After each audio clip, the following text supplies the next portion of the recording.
السلام علیکم ورحمۃ اللہ وبرکاتہ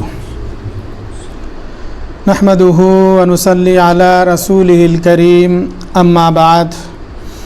اعوذ باللہ من الشیطان الرجیم بسم اللہ الرحمن الرحیم الذین ينفقون اموالهم باللیل والنہار سرا وعلانیۃ فلہم اجرہم عند ربہم ولا خوف علیہم ولا هم یحزنون۔ محترم سامعین، اس سے پہلے کی درس میں ذکر کیا گیا تھا کہ اللہ تبارک و تعالی اپنے بندوں کو کنجوسی اور بخیلی سے پرہیز کرتے ہوئے اپنے مال میں سے اللہ تبارک و تعالی کی راہ میں خرچ کرنے کا حکم دیتا ہے، اور اللہ تبارک و تعالی نے یہ بھی فرماتا ہے کہ جو لوگ اپنے مال میں سے اللہ کی راہ میں خرچ کرے گا اللہ تعالی انہیں اور زیادہ عطا کرے گا، اسے اور اس سے بہتر بدلہ عطا کرے گا۔ محترم سامعین، اسی طرح سے اللہ تبارک و تعالی نے اپنے مال میں سے اللہ کی راہ میں خرچ کرنے والے لوگوں کو خوشخبری سناتے ہیں۔ اللہ تبارک و تعالی انہیں خوشخبری سناتے ہوئے سورۃ البقرہ میں فرماتا ہے الذین ينفقون اموالهم باللیل والنہار سرا وعلانیۃ فلہم اجرہم عند ربہم ولا خوف علیہم ولا هم یحزنون۔ اللہ تبارک و تعالی فرماتا ہے کہ جو لوگ اپنے مال میں سے اللہ کی راہ میں خرچ کرتے رہتے ہیں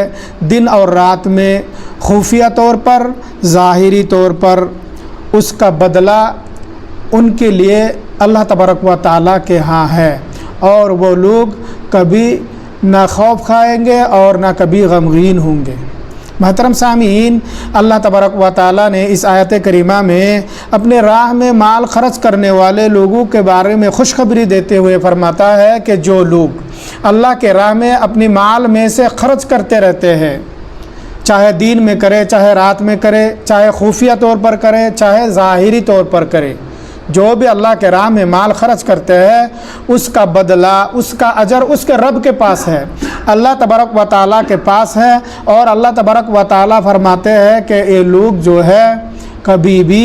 ڈریں گے نہیں، نہ دنیا میں نہ قیامت کے دن انہیں کوئی خوف ہوگا، کوئی ڈر ہوگا، اور نہ کبھی کوئی غمگین ہوں گے۔ انہیں اللہ تبارک و تعالیٰ نے دنیا میں بھی آخرات میں بھی ہر طرح کے خوف اور ڈر سے بچا لیں گے اور غمگین سے، غموں سے بچا لیں گے۔ محترم سامعین، اسی طرح سے اللہ تبارک و تعالیٰ نے سورۃ العمران میں فرمایا لن تنالوا البر حتى تنفقوا مما تحبون وما تنفقوا من شيء فإن الله به علیم۔ اللہ تبارک و تعالیٰ فرماتا ہے کہ تم اس وقت تک نیکی ہرگز نہیں پا سکتے ہو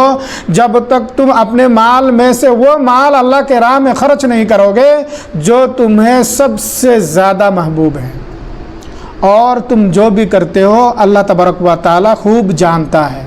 محترم سامعین، اللہ سبحانہ و تعالیٰ نے اس آیت کریمہ میں فرماتا ہے کہ ایک شخص اس وقت تک نیکی حاصل نہیں کر سکتے ہیں، نیکی کی امید نہیں کر سکتے ہیں جب تک وہ اپنے مال میں سے وہ مال اللہ کے راہ میں خرچ نہیں کرتے ہیں جو اسے سب سے زیادہ محبوب ہو، پیارا ہو، پسندیدہ ہو، جس مال میں اسے سب سے زیادہ محبت ہو۔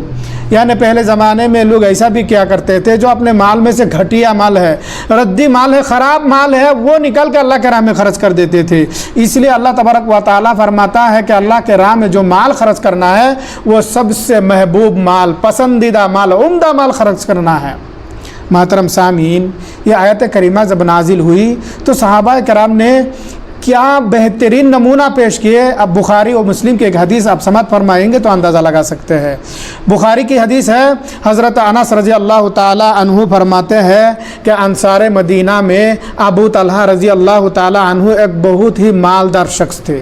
بہت مال و دولت والے تھے۔ جب یہ آیات کریمہ نازل ہوئی، جب انہوں نے سنا کہ اللہ تبارک و تعالیٰ نے آیت کریمہ نازل کیا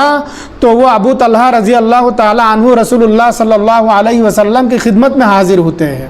اور کہتے ہیں کہ اللہ کے نبی صلی اللہ علیہ وسلم، اللہ تبارک و تعالیٰ نے اپنی کتاب میں یہ حکم دیا ہے کہ لن تنالوا البر حتی تنفقوا مما تحبون۔ میں نے سنا اے اللہ کے نبی صلی اللہ علیہ وسلم میرا جو یہ باغ ہے یہی سب سے زیادہ محبوب مال ہے. یعنی ان کا ایک باغ تھا جو مسجد کے بالکل سامنے تھا، اور اللہ کے نبی صلی اللہ علیہ وسلم کبھی کبھی اس باغ میں جاتے تھے، اس کے عمدہ پانی پیا کرتے تھے. تو وہ باغ جو ہے ان کو سب سے زیادہ محبوب محبت کا باغ تھا. تو انہوں نے کہتے ہیں کہ اللہ کے رسول صلی اللہ علیہ وسلم میرے مال میں سے سب سے پیارا اور محبوب مال یہ باغ ہے. میں اس باغ کو اللہ کے راہ میں صدقہ کر دیتا ہوں، خیرات کر دیتا ہوں، اللہ کے راہ میں خرچ کر دیتا ہوں، اور میں صرف اور صرف اللہ تبارک و تعالیٰ سے اجر و ثواب کا امید رکھتا ہوں. اے اللہ کے نبی صلی اللہ علیہ وسلم آپ اس باغیچہ کو جہاں چاہے خرچ کرے، جیسا چاہے آپ خرچ کرے. تو اللہ کے نبی صلی اللہ علیہ وسلم فرماتے ہیں یہی نفع بخش مال ہے، یہی نفع بخش مال ہے. اے ابو طلحہ رضی اللہ تعالیٰ عنہ تم نے جو کچھ کہا میں نے سن لیا، لیکن میرا کہنا یہ ہے کہ تم اس باغیچہ کو اپنے رشتہ داروں میں تقسیم کر دو. چنانچہ ابو طلحہ رضی اللہ تعالیٰ عنہ نے رسول اللہ صلی اللہ علیہ وسلم کی بات کو سنتے ہوئے اس باغیچہ کو اپنے رشتہ داروں میں، اپنے چچیرے بھائی میں بانٹ دیے، تقسیم کر دیے. محترم سامعین، اس حدیث مبارکہ سے معلوم کیا ہوا؟ قرآن مجید کی آیات کریمہ نازل ہوتے ہی، سنتے ہی فوراً اسی وقت صحابہ کرام جو ہے استطاعت کے مطابق اس پر عمل کیا کرتے تھے، اس کو اپنایا کرتے تھے. یہ ہمارے اور آپ کے لیے بہت ہی عمدہ نمونہ ہے. محترم سامعین، معلوم کیا ہوا؟ اللہ تبارک و تعالیٰ نے اپنے راہ میں مال خرچ کرنے والے بندوں کو خوشخبری دیتے ہوئے کہتے ہیں جو لوگ اللہ کے راہ میں مال خرچ کرتا ہے، چاہے وہ دن میں کرے، رات میں کرے، ظاہری طور پر کرے، خفیہ طور پر کرے،